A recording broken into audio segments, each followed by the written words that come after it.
En diciembre, recientemente y luego de 26 años sin resultado, el Consejo de Seguridad de Naciones Unidas condenó la política de asentamientos de Israel. El gobierno de Netanyahu está esperando la llegada de Donald Trump al gobierno de Estados Unidos. Quienes estén a favor del proyecto de resolución que figura en el documento S/2016/1100, sírvanse levantar la mano. ¿En contra? ¿Abstenciones? Queda aprobado el proyecto de resolución como resolución 2334. El impacto político de la histórica resolución 2334 que el Consejo de Seguridad de las Naciones Unidas aprobó el pasado 23 de diciembre de 2016 no se ha disipado. La declaración aprobada por el voto unánime de 14 de los 15 miembros permanentes y no permanentes y la abstención de Estados Unidos, sin la cual no habría prosperado, condena en términos explícitos la política de Israel de construir asentamientos en territorio palestino. Es la primera resolución del Consejo de Seguridad en más de 26 años en abordar esta cuestión. La anterior había sido aprobada en 1980. A pesar de no incluir ninguna sanción y ser no vinculante, la resolución desató la furia del gobierno israelí, que es consciente de la incidencia que podría tener para sus propósitos de anexarse de forma permanente los territorios que ocupa militarmente desde el final de la Guerra de los 6 Días en 1967, de la que este año se cumplirá en junio el 50 aniversario. En la actualidad, estos territorios incluyen Cisjordania, el este de la ciudad de Jerusalén y las alturas del Golán que pertenecen a Siria. El texto del Consejo de Seguridad es inequívoco. Reafirma la obligación de Israel como poder ocupante de cumplir con los compromisos establecidos por la Cuarta Convención de Ginebra relativos a la protección de civiles. También condena todas las medidas orientadas a alterar la composición demográfica y el estatuto de los territorios palestinos ocupados desde 1967, incluyendo Jerusalén Este, entre ellas la construcción y expansión de asentamientos, la transferencia de colonos israelíes, la confiscación de tierras, demolición de casas y desplazamiento de civiles palestinos. Sostiene que las continuas actividades israelíes de establecer colonias ponen en peligro la viabilidad de la solución de dos estados, demanda el congelamiento de todas las nuevas obras y el desmantelamiento de las colonias existentes, y reafirma que todos los resultados de esta política de ocupación carecen de validez legal y violan la ley internacional. El borrador de la resolución fue presentado por Egipto en base a un documento elaborado por diplomáticos y juristas británicos. Israel, con ayuda del presidente electo de los Estados Unidos, Donald Trump, presionó por todos los medios y logró que El Cairo retirara el proyecto. Pero la propuesta fue presentada de nuevo por otros miembros no permanentes: Nueva Zelanda, Malasia, Senegal y Venezuela. La presión de Tel Aviv se concretó en Nueva Zelanda, país al que advirtió que el movimiento diplomático sería considerado como un acto de guerra. Pero Wellington fue alentado por el Reino Unido a impulsar su votación. Sin embargo, la furia israelí se centra en el presidente saliente de Estados Unidos, Barack Obama, a quien responsabilizan por no ordenar a su embajadora, Samantha Powers, como tantas veces en el pasado, el veto de la resolución. The Prime Minister has said that he is still committed to pursuing a two-state solution. But these statements are irreconcilable. One cannot simultaneously champion expanding Israeli settlements and champion a viable two-state solution that would end the conflict. One has to make a choice between settlements and separation. We believe, though, that continued settlement building seriously undermines Israel's security. La irritación de Israel y de su primer ministro Benjamín Netanyahu se deben a que la resolución del Consejo de Seguridad pone en blanco sobre negro la política de hecho consumado con respecto a la ocupación ilegal de los territorios palestinos. En efecto, basta con ver en un mapa la evolución de los asentamientos israelíes en Cisjordania y el este de Jerusalén para entender cómo, desde 1967 hasta hoy, mediante la construcción de colonias, Israel ha ocupado y fragmentado el territorio palestino, convirtiéndolo en una serie de bantustanes aislados que solo se comunican entre sí pasando por controles militares israelíes. La posición oficial de Tel Aviv con respecto a Cisjordania es que no se trata de territorios ocupados, sino en disputa. mediante diversos mecanismos administrativos que incluyen la expropiación directa de tierras por razones de seguridad, la declaración de áreas como tierras estatales e incluso la tolerancia a que grupos privados se apropien con métodos violentos de propiedades palestinas. Israel ha alentado la actual presencia de más de 530.000 colonos judíos en diversos asentamientos en los territorios ocupados. Unos 315.000 en Cisjordania, 200.000 en el este de Jerusalén y 20.000 en las alturas del Golán. Despite our best efforts over the years, the two-state solution is now in serious jeopardy. The truth is that trends on the ground, violence, terrorism, incitement, settlement expansion, and the seemingly endless occupation, they are combining to destroy hopes for peace on both sides and increasingly cementing an irreversible one-state reality that most people do not actually want. Netanyahu afirma públicamente ser partidario de la solución de dos estados separados, aunque su impulso permanente a la construcción de nuevos asentamientos lo desmiente en la práctica, erosionando la integridad territorial de un eventual futuro estado palestino. But now I must express my deep disappointment with the speech today of John Kerry. A speech that was almost as unbalanced as the anti-Israel resolution passed at the UN last week.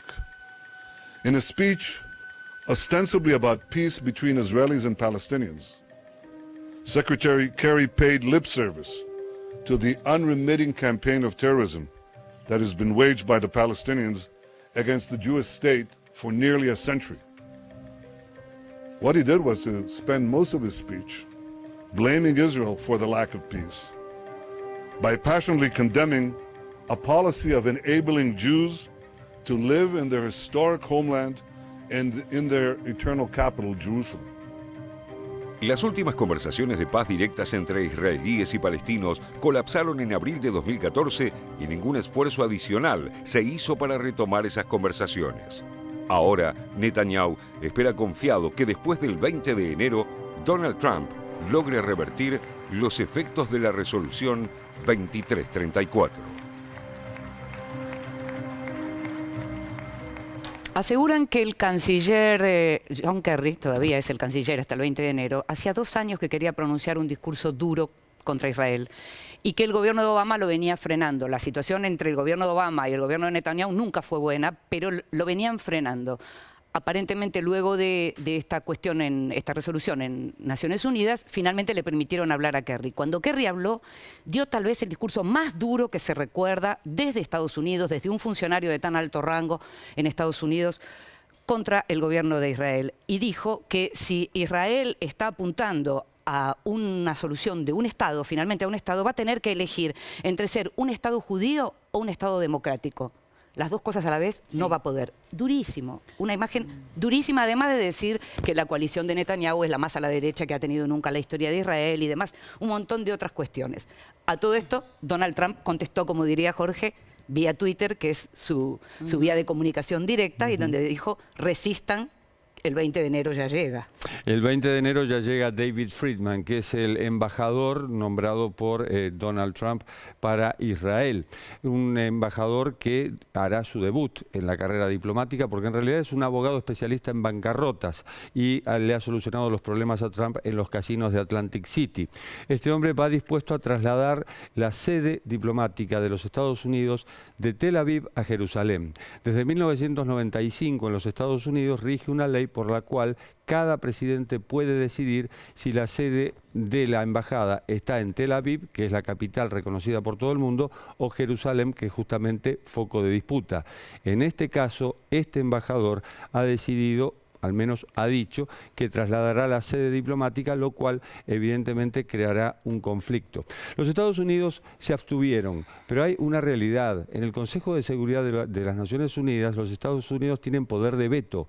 Pudieron haber vetado directamente esta resolución. Se abstuvieron y con esto trataron de lograr un equilibrio. Ese equilibrio por el cual, muy bien, hay una resolución que perjudica no a Israel, sino al gobierno de Netanyahu. Pero por otro lado, llegaron a entregarle el paquete militar más grande de la historia, esto firmado por Barack Obama también. Claro, claro. O sea, en lo que tiene que ver con el apoyo económico, eso continúa y sigue siendo, como vos decís, el más grande de la historia. Es importante lo que acabas de mencionar, Jorge, que no lo decíamos, y el posible traslado de la embajada podría disparar lo peor de lo peor. Sinceramente, imaginar que Trump vaya tan con los tapones de punta me llamaría un poco la atención.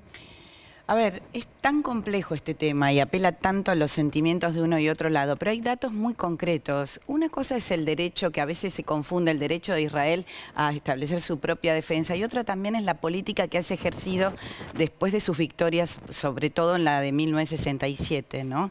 Donde muchos países cada vez más, en ese reconocimiento de que Palestina tiene su derecho a tener Estado y reconocen un Estado por parte de Palestina, de Palestina, como lo ha hecho el Mercosur, y con reconocimiento de sus fronteras de 1967, los asentamientos van por otro lado. Y si bien no son el origen del conflicto de israelíes y palestinos, sí son un gran obstáculo. A medida que se han establecido más y más asentamientos, son cada vez más difíciles de quitar.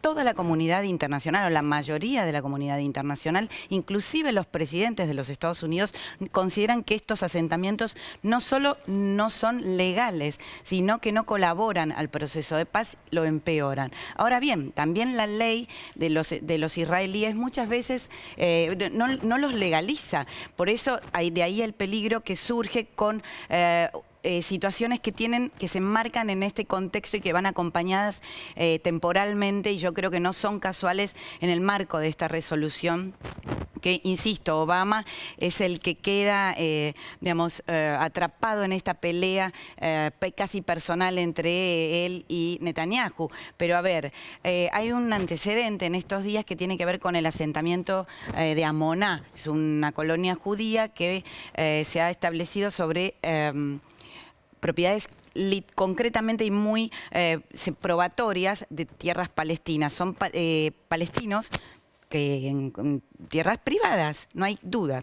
El Tribunal Supremo de Israel les da la razón y hay permanentemente una extensión debido a la fuerte resistencia de los colonos judíos que viven en Amoná de irse. Sin embargo, el Tribunal israelí, la propia ley de Israel, les ha pedido que se vayan. Les habían dado un plazo que era el 25 de diciembre. No se fueron y convocaron, como hemos visto en el pasado, a resistencia israelí, que se vayan los jóvenes, establezcan sus mantas, colchones y no dejen pasar a quienes deberían ir con topadoras y demás. Es una situación por demás, obviamente violenta, porque también los colonos quieren sus tierras, pero históricamente, insisto, son tierras palestinas. Ahora bien, les han dado otra prórroga. La verdad, el problema es muy serio. Yo creo que la diplomacia israelí ha fracasado en esto y que Israel en esto tiene una dificultad de convencer al mundo de que esto les pertenece. Eso es lo que tiene que ver con políticas diplomáticas. Vos mencionabas la cuestión de la justicia, y la cuestión de la justicia, en este momento lo que hay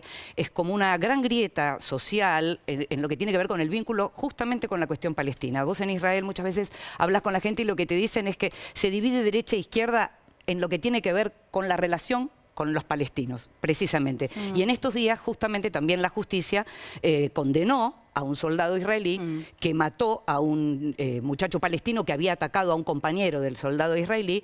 Está probado que lo mató y que el otro chico ya no entrañaba peligro. Sí lo entrañó originalmente, pero no en el momento que Eloy Azaria lo mató. Y la sociedad está dividida, pero no está dividida por igual, porque lo que ocurrió en los últimos años es que cambió también, digamos, hay una derechización mayor en términos sociales. Al soldado, de hecho, lo llamaron el hijo de todos, y Netanyahu se quedó con el derecho, en cierto modo, de impugnar esta condena a 20 años de prisión.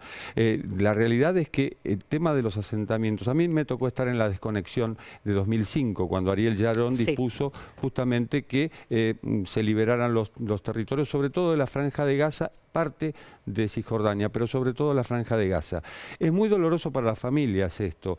¿Por qué? Porque es el Estado el que les ha permitido instalarse, hacer su casa, construir su sinagoga. Haciendo la vista gorda, no considerando los legales. Ahí está el punto, pero construyendo barrios que realmente eran barrios hermosos y en ese momento tuvieron que abandonar sus casas. Hubo mucha resistencia, inclusive el ejército en aquel momento tuvo que arrestar gente que se resistía, que no quería salir de su casa, tiraban ácido desde los techos de las sinagogas, esto justamente porque no se querían ir y porque el mensaje no es claro, porque mientras por un lado Israel como Estado dice o asume por Naciones Unidas que deben volver a los límites de 1967, por el otro lado los gobiernos de turno, llámese Netanyahu, llámese Olmert, llámese como se llame, toman decisiones que van más allá de lo que se dicta o se dice en el foro internacional más importante que es Naciones Unidas. Lo que pasa que yo creo que es una política anexionista de muchos líderes israelíes hacer la vista gorda sobre las tierras palestinas en este caso y que se producen en un contexto muy doloroso porque también es cierto que el endurecimiento del que hablamos aquí de una población que en algún momento tenía otra mirada y que dividía la sociedad israelí, la izquierda, por ejemplo, la verdad que, digamos, el terrorismo palestino, el endurecimiento de los grupos como Hamas, el hecho de que los israelíes también reciben cohetes desde el lado de Hezbollah, no ha hecho más que generar una animadversión en una población que quizás tenía otra mirada. Por eso a veces en Israel, cuando uno lo visita al país, siente que solo finalmente la derecha puede hacer un acuerdo de paz que convenza lo de Sharon, a todos. Digamos, exactamente. ¿quién fue? Ahora bien, Ariel hay Sharon un proyecto en el Parlamento israelí que es muy peligroso y que este proyecto apunta a hacer legal, digamos, y a reconocer de manera retroactiva la tierra anexada por los colonos. Entonces creo que esto es hora de ponerlo sobre la mesa y bueno, ver de qué manera se detiene. Es un problema para Netanyahu porque está acosado también por la ultraderecha. Seguramente vamos a seguir hablando de todo esto porque esto que vos mencionabas recién y que tiene que ver con ¿y dónde está la izquierda en Israel? ¿Qué pasó con esa izquierda? ¿Dónde está la política? No La política era Arafat, Rabin, Shimon Peres, es decir, era a pesar de todo un diálogo, hasta llegó a ser Ehud Barak en su momento. Sí, pero son elegidos estos gobernantes. Ah, entonces, es por una eso yo democracia. insisto, claro, por eso yo insisto con lo que tiene que ver con la derechización de la sociedad israelí.